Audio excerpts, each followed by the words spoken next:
Friends, अब हम देखते हैं कि इफ़ एल्स स्टेटमेंट्स को किस तरीके से यूज़ करना है। सबसे पहली चीज़ कि इफ़ एल्स स्टेटमेंट को क्यों यूज़ किया जाता है। इन्हें यूज़ किया जाता है कंडीशंस को हैंडल करने के लिए। कोई भी कंडीशन आप देते हैं, वो कंडीशन या तो ट्रू होती है या फॉल्स होती है, तो इनको हैंडल करने के लिए हम इफ़ एंड एल्स स्टेटमेंट का यूज़ करते हैं। चलिए देखते हैं प्रोग्राम में किस तरीके से इसे इम्प्लीमेंट किया जाता है। तो यहाँ पे हमने एक इफ़ एल्स डेमो नाम से एक क्लास क्रिएट करी है हमारे पैकेज के अंदर। अब यहाँ पर सबसे पहले हम कुछ वेरिएबल डिक्लेयर कर लेते हैं। For example init age equals to 17 और यहाँ पे हम कोशिश करते हैं कुछ वैलिडेट करने की। अभी हम वैल्यू असाइन नहीं करते हैं, जस्ट वेरिएबल डिक्लेयर कर लेते हैं।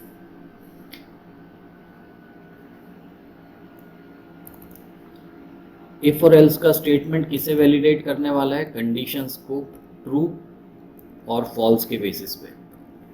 अगर कंडीशन ट्रू होगी तो इफ के स्टेटमेंट एग्जीक्यूट होंगे, फॉल्स होगी तो एल्स के स्टेटमेंट एग्जीक्यूट होंगे।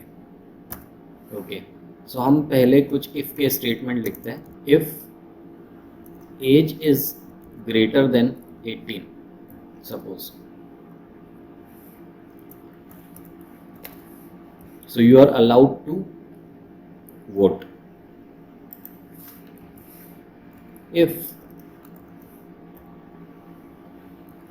age is less than 18,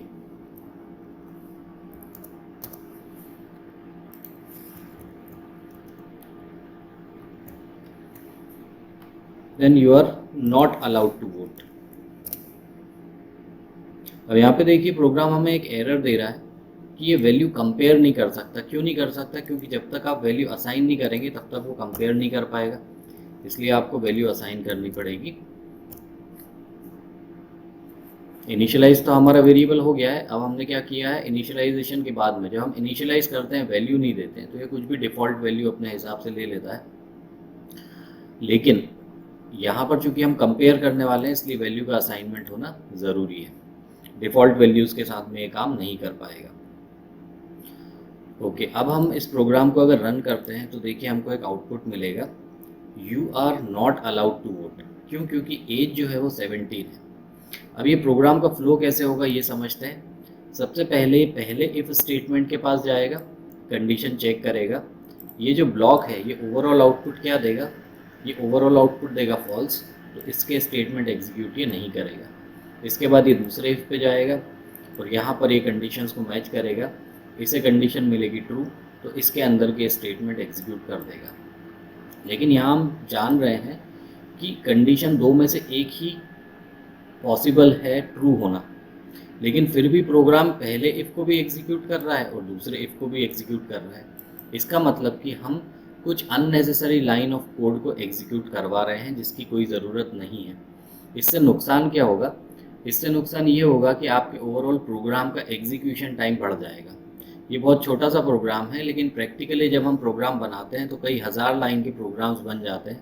अगर मान लीजिए कि हमने कई हज़ार लाइन में बहुत सारा कोड ऐसा लिख दिया जो कि अननेसेसरी है, जिसके एग्जीक्यूशन की कोई ज़रूरत नहीं है, तो वो हमारे पूरे के पूरे प्रोग्राम को स्लो कर देगा और इस तरीके से कहा जाएगा कि आपने एक इनएफिशिएंट वे में प्रोग्रामिंग करी है।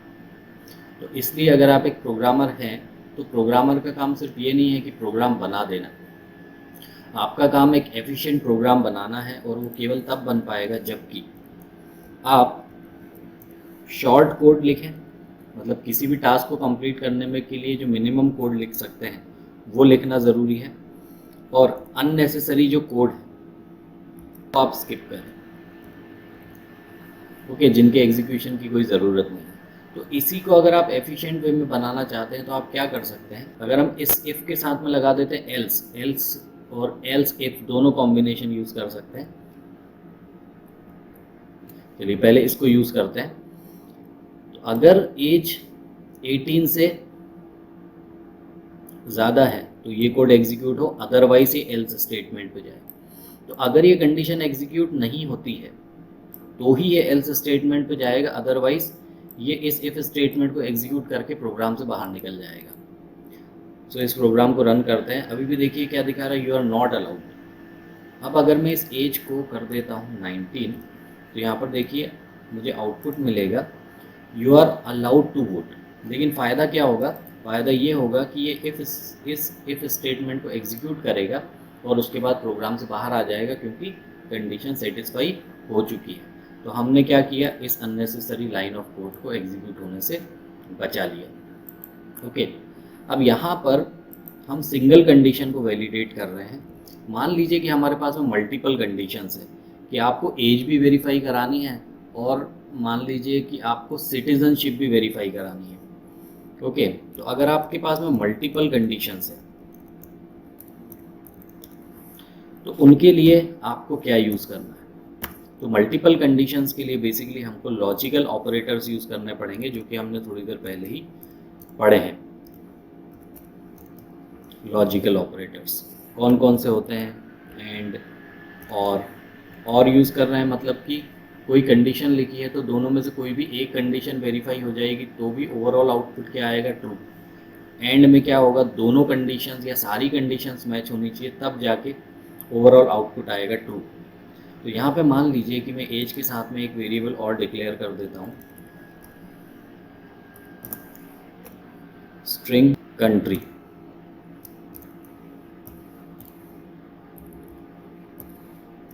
कंट्री के अंदर मैं लिख देता हूँ India.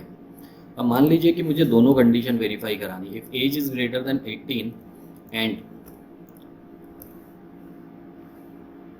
Country is equals to India, अगर ये दोनों वैलिड होंगी तो हम वोटर को कहेंगे अलाउड। और अगर मैं यहाँ पे कंडीशन चेंज कर देता हूँ, कंट्री कर देता हूँ यूएस, पर अगर पहली कंडीशन वैलिडेट नहीं होगी तो ऑटोमेटिकली दूसरी कंडीशन में चला जाएगा और आपको जो डिज़ायर्ड आउटपुट है वो मिल जाएगा, क्योंकि ये दोनों कंडीशंस वेरीफाई नहीं हो रही है। अगर मान लीजिए कि मैं इस एंड की जगह क्या लगा देता हूँ, और लगा देता हूँ, तो अब क्या आउटपुट आएगा, अब आएगा you are allowed to vote. क्यों, क्योंकि दोनों में से एक कंडीशन भी वेरीफाई होगी तो भी आउटपुट इस इफ ब्लॉक का ट्रू आ जाएगा। तो इस तरीके से हम कंडीशंस को हैंडल कर सकते हैं, एफिशिएंट प्रोग्राम बना सकते हैं। सिंगल कंडीशन भी यूज़ कर सकते हैं, मल्टीपल कंडीशंस भी यूज़ कर सकते हैं। इस इफ के अंदर जितनी कंडीशन चाहें आप और स्टेटमेंट लगाते जाइए,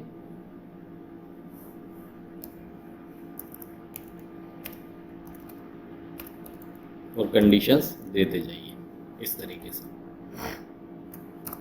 ओके, तो यहाँ पे हमने कंपैरिजन ऑपरेटर्स देखे, लॉजिकल ऑपरेटर्स देखे, कंडीशंस को किस तरीके से हैंडल किया जाता है वो देखा। और 3 चीज़ों को ध्यान रखिएगा, कर्ली ब्रेसेस यानी कि कोई भी मेथड या क्लास आप डिक्लेयर करते हैं तो उसके अंदर होते हैं बंच ऑफ स्टेटमेंट। तो यहाँ पर हमको प्रोग्राम के अंदर ये बताना होता है कि इस मेन मेथड के अंदर इतने यहाँ से लेके यहाँ तक के स्टेटमेंट हैं। तो जहाँ तक कर्ली ब्रेसेस शुरू होता है और जहाँ पे ख़त्म होता है उसके बीच में जो भी बंच ऑफ स्टेटमेंट है वो किस मेथड को बिलोंग कर रहे हैं, इस मेथड को बिलोंग कर रहे हैं। कोई भी एक स्टेटमेंट जब कंप्लीट हो जाता है तो हम उसके एंड पे लगाते हैं सेमीकोलन। जैसे कि कोई भी लाइन के ख़त्म होने पे फुल स्टॉप लगाया जाता है, तो फुल स्टॉप जावा के अंदर समझ लीजिए कि सेमीकोलन है। और कोई भी मेथड है जहाँ पर कि आपको पैरामीटर्स पास करने हैं, कुछ वैल्यूज़ पास करनी है, तो उसे पास किया जाता है राउंड ब्रैकेट के अंदर, इसलिए राउंड ब्रैकेट्स यूज़ किए जाते हैं। तो ये जावा के सिंटैक्स हैं, जैसे जैसे आप काम करते जाएंगे वैसे वैसे ये सिंटैक्स आपको पता चलते जाएंगे। चलिए, तो अब हम चलते हैं नेक्स्ट टॉपिक की तरफ।